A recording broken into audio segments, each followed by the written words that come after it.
Catherine, we are back for a bonus episode on our Tuesdays because I think we're going to try and do a Tuesday episode where we give the listeners more current cases. So this is the place to come if you want the up-to-date information about what's currently going on. You've had another mass shooting. As an outsider, cannot think of anything more American at the moment than a mass shooting on Independence Day. It must just be devastating.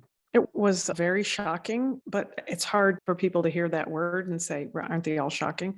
I want people to continue to be shocked and to cry about it and not to normalize it because it's not numbers. 7 people were killed, dozens injured as they marched and watched a 4th of July parade. So can you set the scene for us in terms of how the incident unfolded? This shooting is a little bit different than some of the other shootings that we talk about in that it occurred on the 4th of July during a public parade. It's not the first time there's been a shooting during a public parade. Let me tell you first, this was in Highland Park, which is a northern suburb of Chicago. I was in Chicago for my birthday and had an opportunity to spend some wonderful time on the lakefront there, which is gorgeous in Chicago. And Highland Park is just north of there in the suburbs, which statistically, you should know, a largest number of mass shootings occur in the suburbs. They're not in the city. They're not in the rural communities. They happen in all 3 of those, but the middle ground is where they happen the most, which is frightening. So that's exactly what happened here. Highland Park is a gorgeous community, beautiful homes. I'll tell you, right after this shooting happened in Highland Park, I saw in my Twitter feed somebody say, this couldn't happen here. This is Highland Park. It's a wealthy neighborhood. And I thought, how unrelated to whether it could happen in your neighborhood. I was offended by that. It is an offensive thing to say. That you think that money is your protection. Money is your shield. And it just is not, right? So it was a little extra insulting to say, we have money, we shouldn't have these problems. Yeah. So let's go back to the actual incident itself. So there's a 4th of July parade going down a main street. And not too long after the parade started, suddenly a rain of bullets and terror commenced. Very quickly, it became apparent that there was a shooter who was at a higher location, which is less common, a shooter at a higher location who was firing. And not firing around, trying to shoot somebody, but was just kind of spraying the crowd. There were, as I mentioned, dozens injured, 7 killed. It started with 5, then the news went to 6. As soon as something happens, many people send me text messages saying, oh my God, there's a shooting in X. There's 2 people killed, 7 injured. So then it went from 2 killed to 4 to 5 killed to 6 to 7 killed. So I never know when the number is going to end because until they get the number count on people who are transported to hospitals and until they track down everybody, we don't really know. But 7 killed right now, many seriously wounded and still hospitalized, dozens injured. High school marching bands moving along, parents sitting with their kids on the curb. One of the couples, both husband and wife, were killed, left a 2-year-old child behind. So, no good stories about the victims, no good stories for the survivors. That's just heartbreaking. And I know that we talk a lot about these shootings, and so many of them have such terrible pieces to them, but I just wanted to raise a couple of concerns because you've heard me say before that we know that in the wake of a shooting, there are more shootings. That's the contagion impact that we're seeing. And that has happened even since the 4th of July shooting. There have been subsequent shootings here in the States and also elsewhere in the world. So it's really incumbent on people to recognize that we are much more in an epidemic of this type of violence. And you have to be ultra alert to those around you, and most importantly, to your own kids and to the people who fit into these age categories. I'd like to talk about the younger age groups, maybe how some of the laws have changed and how the charges are still pending against some of these younger shooters of late. Yeah, I think that would be really interesting. And we know statistically the average age is 35, but the handful of the most egregious shootings we've seen in the last few months clearly have occurred at the hands of younger shooters. And Highland Park was no different. The Highland Park shooter was young. So first of all, let me just say this. He was arrested, and so there's charges pending against him. So I don't want to imply that I have all the answers and that we have a solution to everything.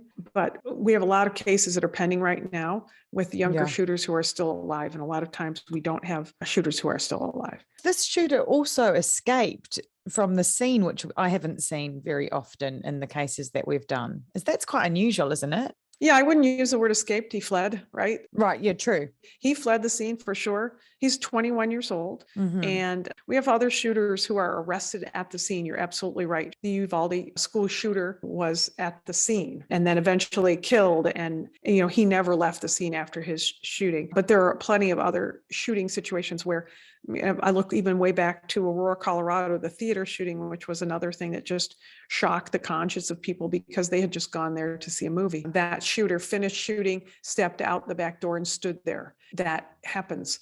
And we see shooters who complete their plan. Like Mandalay Bay, the tall tower, somebody shooting down, but then the shooter doing death by cop, essentially, right? That's right. But in fact, we generally don't have shooters shooting down, and police officers are trained to look up. That's one of the simple things that you're told. Look up. Your danger could be up.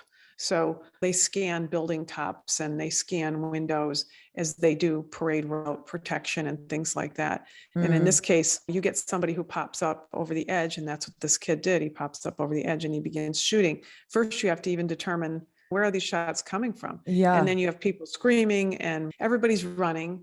You have no idea where they're running from or to, because remember, run, hide, fight. Run is what you're going to do. Whether they train you to hide or not, you're going to run. So you better learn how to run. You don't know where the shots are coming from. Should I duck on this side of the wall or that side of the wall? So you were looking for, where's the danger and how can I get away from it? Did they work out where his location was? They did eventually know where the shots were coming from, but he fled the scene, as you said, and took off, and in fact left the city. He got in a car, he took off. I believe he was in Wisconsin. He came back from Wisconsin. Police were able to find him and arrest him. They were able to identify him because he dropped his gun, and the gun was legally purchased, as most of these guns are. He left the gun. They immediately did a trace on the gun. They knew who they were looking for.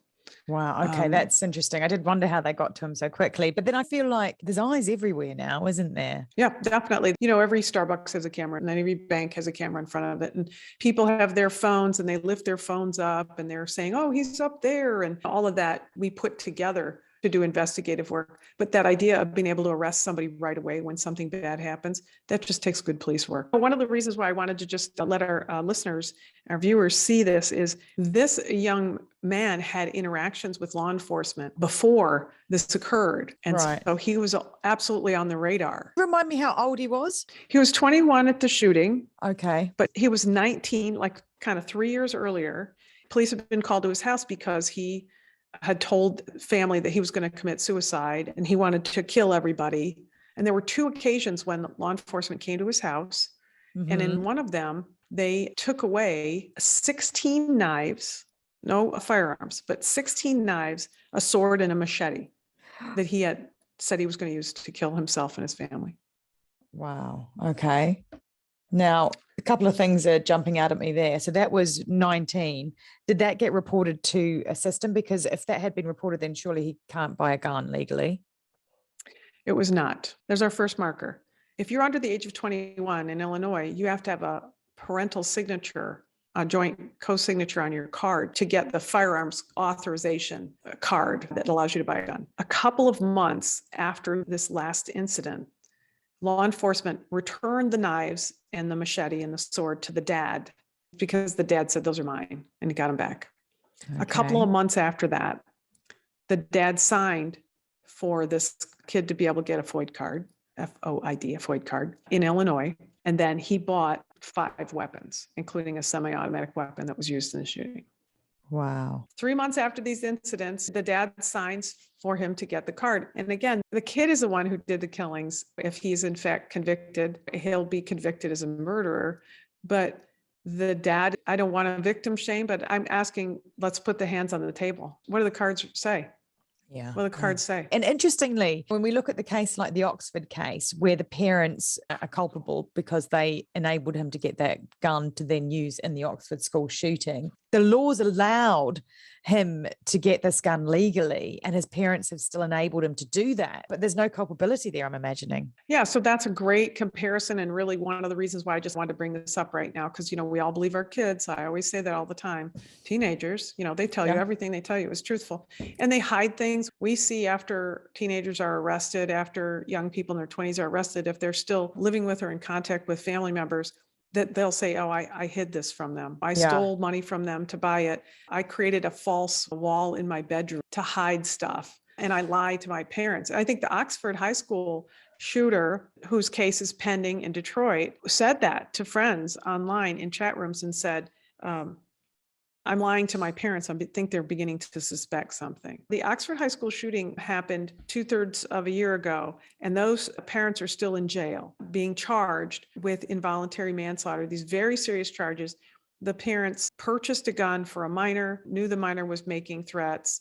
The court will have to prove those things in order to convict them, but they're still in jail. Now, the father, which is the one person identified in this case, the father in the Highland Park shooting said, I don't think I did anything wrong. And I think that differentiation is, well, I'm legally allowed to do this. That's exactly it, isn't it?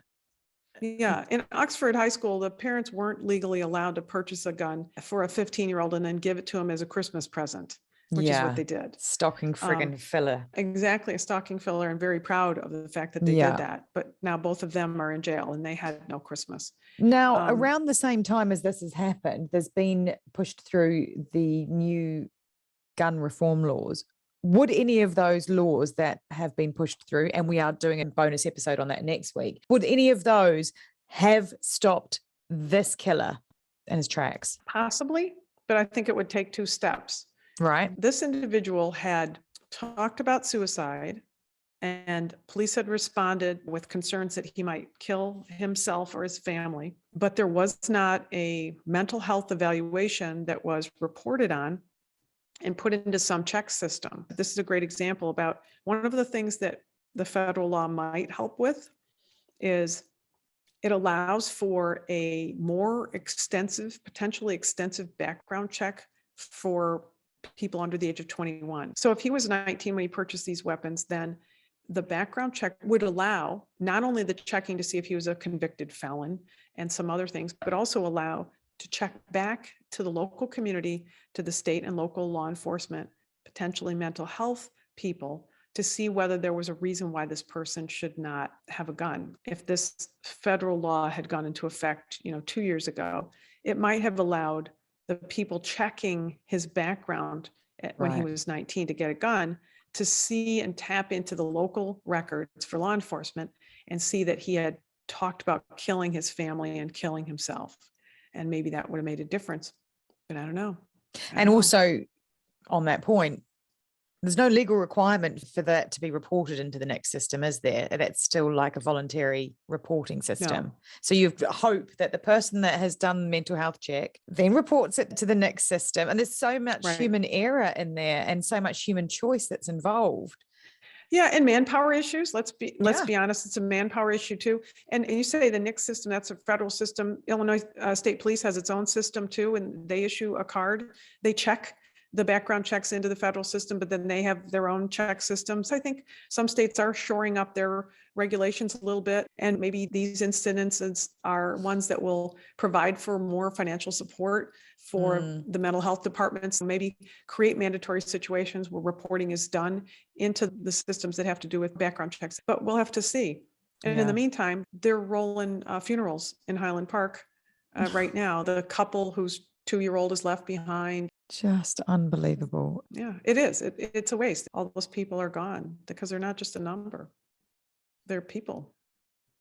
So true. So we don't have all the details. I didn't want to say these are the facts we know we have, because we know some facts, some things have been reported, some might be wrong, but we do know that we have yet one more young shooter, some parental potential influence.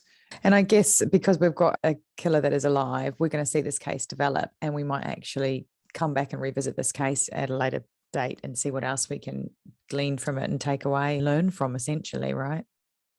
Yeah, I'd like to talk about especially these cases that have to do with minors or young people, 21 and under, and where we're seeing those cases trend. Yeah.